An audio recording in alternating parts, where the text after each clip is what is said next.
Everyone, welcome back to my channel. मैं हूं ऐश्वर्या और आज का जो वीडियो है वो एक रिक्वेस्टेड वीडियो है। मुझे काफ़ी खुशी हो रही है कि जो आप लोगों ने कुछ लोगों ने रिक्वेस्ट किया था मैं उससे पूरा कर रही हूं। आज का वीडियो होने वाला है 40s के लिए।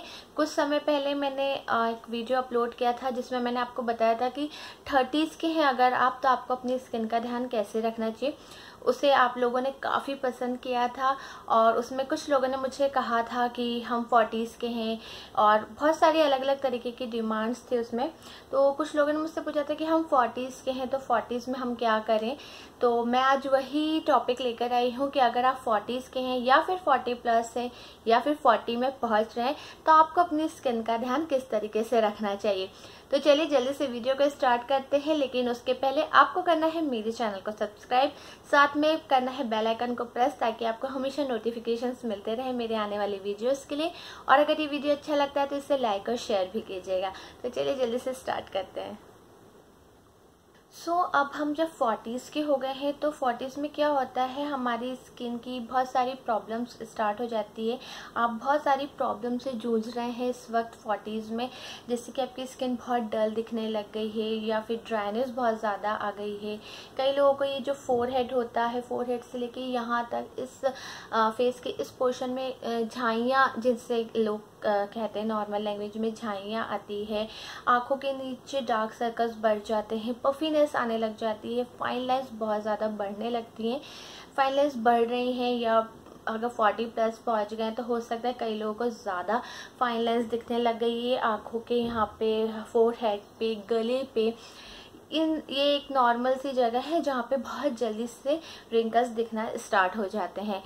तो कुछ चीज़ें ऐसी हैं जो मैंने 30s में भी बताई है 30 वाले वीडियो में। अगर आपने वो नहीं देखा है तो उसकी लिंक मैं आपको डिस्क्रिप्शन बॉक्स में या फिर आई बटन पे दे दूँगी, आप उसे वहाँ से ज़रूर चेक कीजिएगा। कुछ चीज़ें हैं जिसे मैं बार बार रिपीट नहीं करूँगी।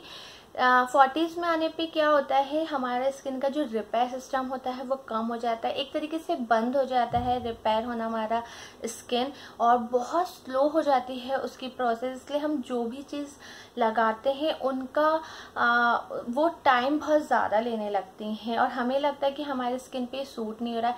हो सकता है आपकी स्किन पे वो सूट हो रहा हो बट उसका टाइम बढ़ गया है, वो अब इतना ज़्यादा इफ़ेक्ट नहीं कर रही है। अगर आप कुछ पुरानी क्रीम्स लगा रहे हैं, आपको लग रहा होगा कि अरे अब तो ये हम पे सूट नहीं हो रही, तो ऑफकोर्स हो सकता है वो आप पे अब सूट नहीं हो रही है। क्यों? क्योंकि आपका रिपेयर सिस्टम कम हो गया है आपकी स्किन का, दैट्स वाई आपको वो अब सूट नहीं कर रही। तो आपको ज़रूरी है कि आपको आपके रूटीन में, डेली रूटीन में जो भी आप प्रोडक्ट यूज़ कर रहे हैं आपको उनको चेंज करना होगा।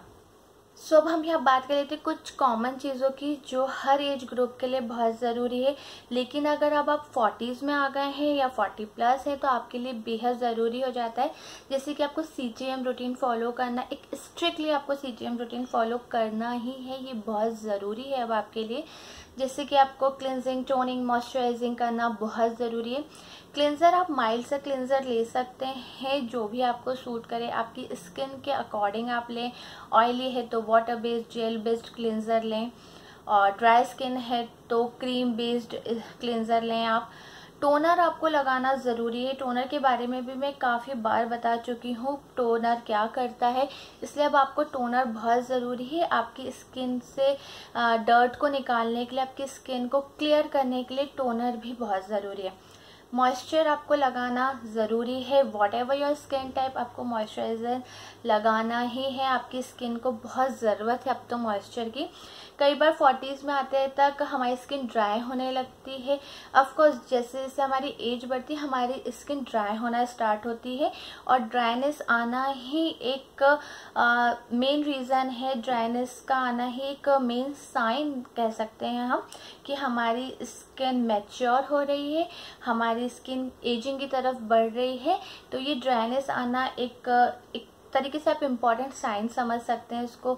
इससे आप समझ सकते हैं कि हाँ शायद अब आपको एजिंग आ रही है, आपकी स्किन मैच्योर हो रही है। इसके साथ साथ अब आपको स्क्रब करना भी बहुत ज़रूरी हो गया है। मैंने हमेशा बताया है कि स्क्रब, पैक, ये वाली सारी चीज़ें आप रात में लगाएं। रात में क्यों लगाएं? क्योंकि रात में हमारी स्किन ज़्यादा से ज़्यादा रिपेयर होती है। स्क्रब अब आपको जैसे मैंने कहा कि आपको 2 से 3 बार हफ्ते में करना चाहिए। अल्टरनेट डेज पे आपको अब स्क्रब करना ज़रूरी है। अब ऑफ कोर्स अगर आप पहुंच गए हैं 40s में तो आपको anti ageing cream day night आपको एक पूरा रिजीम फॉलो करना ज़रूरी हो गया है कि आप पूरा एक रिजीम फॉलो करें एंटी एजिंग को लेकर के। स्क्रब के बाद में बात करते हैं एक ऐसे इम्पॉर्टेंट प्रोडक्ट की जो अब आपको यूज़ करना बहुत ज़रूरी हो चुका है, आपको इसे यूज़ करना ही चाहिए। ये है सीरम। सीरम का जो फॉर्मूला होता है वो बहुत ज़्यादा कॉन्सेंट्रेट होता है और इसी की वजह से वो हमारी जो स्किन रहती है हमारे पोर्स में एकदम अंदर तक जाता है और हमारी स्किन को बहुत सारे बेनिफिट्स पहुंचाता है। तो सीरम बहुत ज़रूरी हो जाता है। सीरम्स में आप बहुत तरीके सीरम्स आते हैं आजकल मार्केट में, जैसे कि ग्लो सीरम आते हैं, एक्ने के लिए सीरम आते हैं, फाइन लाइन्स के लिए सीरम्स आते हैं। तो आप अपनी रिक्वायरमेंट के हिसाब से, आपकी स्किन के रिक्वायरमेंट के हिसाब से ले सकते हैं। बट अगर 40s में है और आपको बहुत ज़्यादा डलनेस और ये सारी चीज़ें हैं तो मैं आपसे कहूँगी कि आप विटामिन सी सीरम का यूज़ करें, क्योंकि विटामिन सी जो होता है वो हमारे स्किन से सन डैमेज को दूर करता है, रिंकल्स को दूर करता है और ब्राइटनेस लेकर आता है हमारी स्किन में। तो इसलिए विटामिन सी वाले सीरम जो भी हैं उसे आपको यूज़ करना चाहिए। अब एक इंग्रेडिएंट और है जो आपके एंटी एजिंग क्रीम में होना चाहिए, वो है रेटिनॉल। रेटिनॉल बेस्ड प्रोडक्ट आप यूज़ कर सकते हैं। रेटिनॉल आपके जो भी स्कार्स हैं उन्हें दूर करता है, उन्हें फेड करता है। जो भी स्कार्स, एक्ने स्कार्स हैं, कुछ ब्राउन स्पॉट्स हैं या पिगमेंटेशन के स्पॉट्स हैं, उन्हें रिड्यूस करता है। आपकी स्किन को प्लम्प बनाता है, रेडिएंट बनाता है। फाइन लाइन को रिड्यूस करने में रेटिनॉल बहुत ही इम्पॉर्टेंट रोल प्ले करता है, काफ़ी अच्छा होता है रेटिनॉल। बट रेटिनॉल के साथ में एक चीज़ है जो मैं आपको बताना चाहूँगी, रेटिनॉल के साथ में या रेटिनॉल बेस्ड जो प्रोडक्ट आप यूज़ करें वो सिर्फ आपको रात में यूज़ करना चाहिए। रेटिनॉल को लगा कर के आप बाहर नहीं जा सकते, उसको सन के कांटेक्ट में रेटिनॉल ने नहीं आना चाहिए, अदरवाइज़ आपके स्किन पे रिएक्शन भी हो सकता है। एक चीज़ और है रेटिनॉल के साथ में कि मैं इससे आपको एकदम से एडवाइस नहीं करूँगी या एकदम से इसको नहीं कहूँगी कि आप रेटिनॉल ही ले लीजिए, रेटिनॉल बेस्ड प्रोडक्ट आप ले लीजिए। आपको एक बार अपने स्किन के डॉक्टर से ज़रूर कंसर्न करना चाहिए कि क्या आपके स्किन में रेटिनॉल सूट हो रहा है या नहीं, या आपको रेटिनॉल को लेना चाहिए या नहीं लेना चाहिए। इसके बाद में 2 इंग्रेडिएंट्स और ऐसे हैं जिनके बारे में मैं पहले भी बता चुकी हूँ, सैलिसिलिक एसिड और हाइलोनिक एसिड। हाइलोनिक एसिड अगर आप यूज़ करते हैं लेट 20s से ही तो आपकी जो एजिंग आने की जो प्रोसेस है वो थोड़ी सी डिले हो सकती है। हाइलोनिक एसिड हमारी स्किन को रिपेयर करने के लिए बहुत ही अच्छा प्रोडक्ट होता है। तो या तो हाइलोनिक एसिड आपके इंग्रेडिएंट में हो या हाइलोनिक एसिड के सीरम्स भी आते हैं, आप उसको भी यूज़ कर सकते हैं।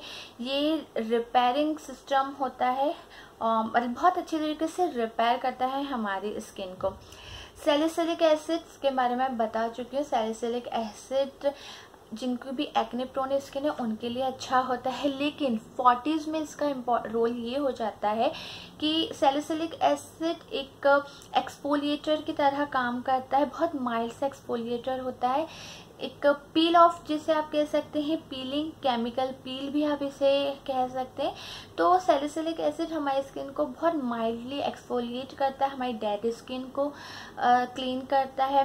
जब हमारी डेड स्किन क्लियर होने लगती है तो अपने आप ही सारी चीज़ें क्लियर होने लगती हैं, जैसे कि एक्ने स्कार्स, पिगमेंटेशन और इस तरह की सारी चीज़ें धीरे धीरे क्लियर होने लगती है। तो सैलिसिलिक एसिड भी अगर आपके प्रोडक्ट में है तो आपको बहुत फ़ायदा करेगा। बस so guys that's all in this video. I hope आपको आज का वीडियो अच्छा लगा होगा, मेरी कोशिश अच्छी लगी होगी। मैंने थोड़ी सी रिसर्च करी थी ताकि मैं आपको कुछ अच्छी चीज़ें बता सकूं।